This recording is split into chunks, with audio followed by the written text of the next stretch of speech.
Bon, Pascal, ça fait 15 ans que vous assistez à des procès d'assises et que vous écrivez sur des procès d'assises, que vous témoignez. Est-ce que vous êtes une droguée un peu, Pascal? Parce que parfois, quand vous en parlez, on est à deux doigts du discours de la droguée. Vous m'avez même parlé de dose tout à l'heure. Oui, je pense que je suis un peu droguée. J'aime ça parce que je pense que c'est un endroit qui procure des émotions assez précieuses dans la vie. Et peut-être qu'effectivement, je me dis de temps en temps qu'il me faut ma dose. Pas de crime, parce que c'est pas le crime qui m'intéresse, mais il me faut ma dose il me faut ma giclée de vie, quoi, parce que les procès, c'est quand même ça. C'est des rencontres absolument incroyables, c'est de l'inattendu, c'est du très laid, c'est du très beau aussi, c'est du très violent, c'est du très tendre aussi. Oui, c'est ce qui est frappant quand on vous entend parler de votre métier, c'est que vous utilisez des mots qu'on n'attendrait pas ici, comme émerveillé, comme magique, vous venez de dire tendre. En fait, il y a aussi de ça dans les assises. Il y a même beaucoup de ça, parce que bien sûr qu'il y a l'horreur du crime, bien sûr que...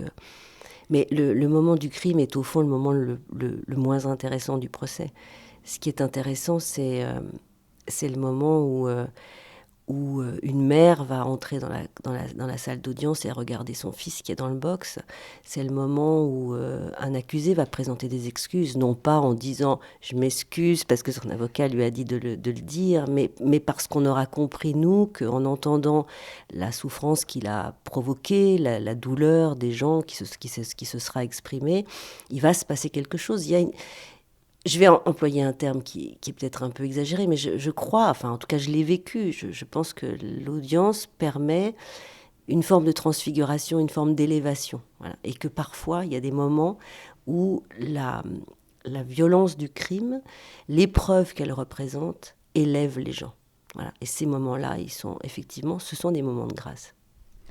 Dans un article de La Croix qui parle de votre travail, il y avait une phrase qui m'a interpellée qui disait qu'un tribunal, c'était un haut lieu de civilisation. C'est ça que vous êtes aussi en train de nous dire, c'est qu'il y a l'humanité tout entière, quoi, finalement, dans un tribunal. Alors quand je parle de haut lieu de civilisation, je veux dire aussi que c'est un endroit il faut imaginer ce que c'est. C'est un prétoire, c'est pas bien grand, c'est rarement grand. Il y a souvent de très très très hautes parois, parce qu'on dit dans les cours d'assises qu'il faut que les murs soient très très élevés pour que la douleur puisse s'envoler. Mais le prétoire lui-même est assez petit. Et dans ce prétoire vont vivre et se confronter pendant 2 jours, une semaine, parfois 2 semaines, parfois 2 mois, des gens que tout oppose. Un accusé, sa victime, en tout cas les plaignants, les juges vont être là, l'avocat de la défense, l'avocat général qui porte l'accusation, l'avocat des plaignants, et puis tous ces témoins qui vont venir. Et tous ces gens-là ont, disons, toutes les meilleures raisons du monde de se haïr. Or, ils vont devoir vivre ensemble ce moment. Ils vont devoir s'écouter avec une procédure qui est extrêmement ritualisée. C'est-à-dire que quand on va interroger l'accusé, la famille de la victime va entendre l'histoire de l'accusé. Quand on va interroger, quand on va recueillir le témoignage de la famille de la victime ou de la victime, l'accusé, la mère de l'accusé, le frère de l'accusé, la femme de l'accusé ou le mari de l'accusé, si c'est une femme, vont devoir entendre la déflagration qu'a produite sur eux le crime qui est reproché. Et toute cette chose-là va se vivre dans une confrontation publique. Et ça, il n'y a que l'audience qui le permet. Dans un cabinet de juge, on peut faire des confrontations, évidemment. Mais le fait que tout d'un coup, tout soit dit publiquement, et que notre métier d'ailleurs, c'est ça, c'est de voir non seulement les mots, d'écouter et de noter les mots, mais de voir les mots tomber sur toutes ces personnes qui ont toutes les raisons de ne pas se comprendre. Et quand ça se passe bien, il se produit quelque chose. Cette confrontation organisée, ritualisée, c'est pour ça que je dis civilisée, c'est tout l'inverse de la vengeance, peut produire des choses effectivement très belles. Et alors, vos mots à vous, Pascal, à quoi ils servent? Mes mots, ils servent à, à, à asseoir le lecteur à côté de moi, à lui donner l'impression qu'il a vécu la même audience que moi, à lui montrer la justice telle qu'elle est rendue en son nom, en notre nom à tous. Mais c'est ça, je pense que je veux qu'il ressente que le beau moment, ils le ressentent, que le moment épouvantable, ils le ressentent, qu'ils comprennent ce qui s'est passé. Je veux qu'ils vivent ce que moi j'ai vécu et que je continue à vivre, c'est-à-dire des moments de colère, des moments d'émotion intenses, des moments, des fous rires aussi, parce qu'on rit aussi dans les cours d'assises. Est-ce que ça vous arrive parfois de trouver que votre quotidien est fade à côté de ce que vous entendez, ce que vous voyez dans les cours d'assises? Non, je dirais pas que le quotidien est fade, je dirais simplement que la cour d'assises apporte quelque chose qu'on emmène avec soi quand on en part. Elle apporte la complexité, c'est-à-dire que de fait, on assiste à tellement de choses. On voit que oui, une mère peut tuer ses enfants, que oui, qu'un homme bien, sous tout rapport, peut un jour décider de tuer sa maîtresse, que des gens qui nous ressemblent, au fond, à un moment donné, franchissent la ligne. Donc d'abord, ça permet d'avancer dans la compréhension de l'humain, enfin, de ce que l'homme peut faire. Et quand en plus, derrière ça, quand on a un procès qui est bien mené et qu'on va aller au plus profond si possible, de la compréhension de l'acte. Quand je dis compréhension, je ne dis pas comprendre au sens de pardonner. Je dis simplement de comprendre les motivations d'un accusé. Il est évident que ça rend pas la vie fade, ça montre à quel point les sentiments sont complexes. Ça montre à quel point les choses sont possibles. Et donc, je m'aperçois que après ça, quand on me raconte quelque chose, j'ai toujours une petite voix, comme une espèce de gymnastique d'audience qui me fait dire, tiens, mais ça, éclairé par d'un côté l'accusation, de l'autre côté la défense, est-ce que ça ressemblerait à la même chose ? C'est-à-dire que le contradictoire, le fait que, par exemple, un dossier, Jacques Vergès disait qu'un procès, c'est un montage. C'est comme un montage, comme le montage d'un film. Chacun arrive avec sa version. Et il dit, triomphera la version qui ne sera peut-être pas la plus juste, mais qui sera la plus belle, en tout cas la plus crédible. C'est pas forcément la vérité.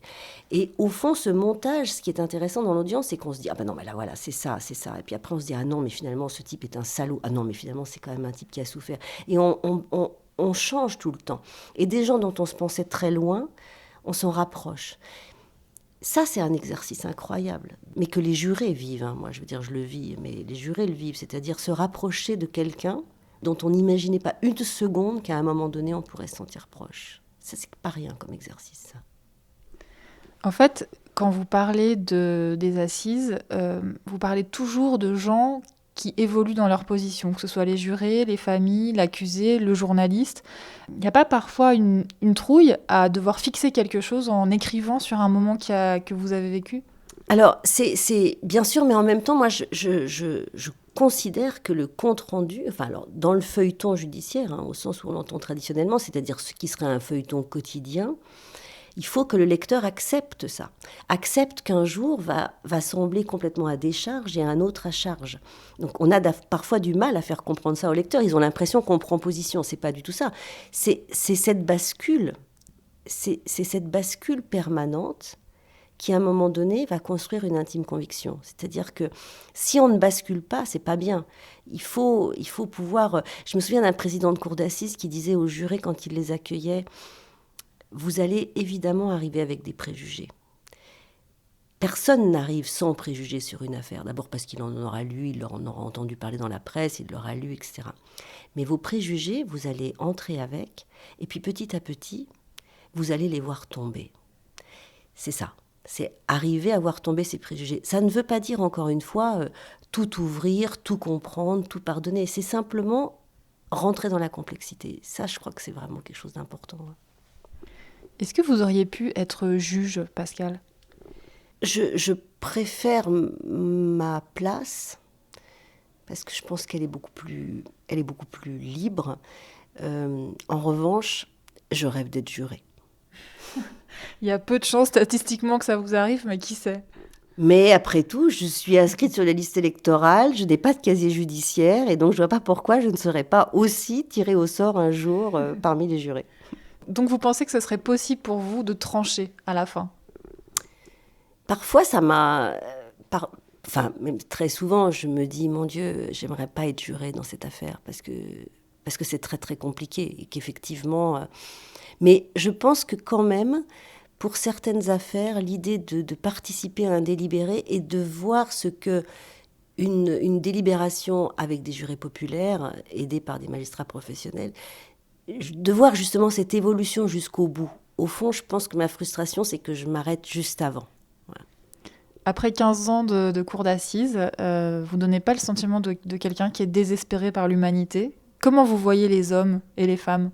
Alors, la cour d'assises, elle ne permet pas de désespérer de l'humanité en réalité, parce que ce qui est assez fort et ce qui fait que je pense on aime ça, c'est que justement, on va voir des choses horribles, on va voir des personnages qui sont évidemment épouvantables.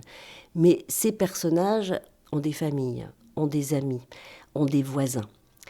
Et moi, ce que je trouve merveilleux, c'est quand, à l'occasion d'une affaire criminelle, on découvre quelqu'un qui, parce qu'il connaît l'accusé, lui garde, malgré ce qu'il a fait, une tendresse, lui garde une forme d'estime, et où on se dit, eh ben voilà, bon sang, est-ce que moi je serais capable de garder cette forme d'estime ou d'affection pour cette personne si c'était mon cousin, mon père, mon petit ami, etc.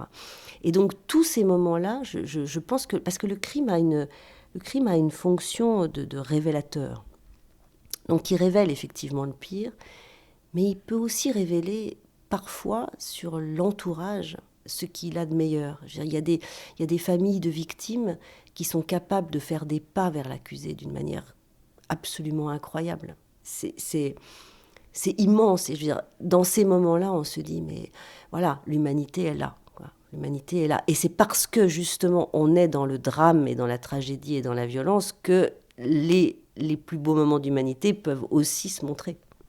Merci beaucoup, Pascal. Merci.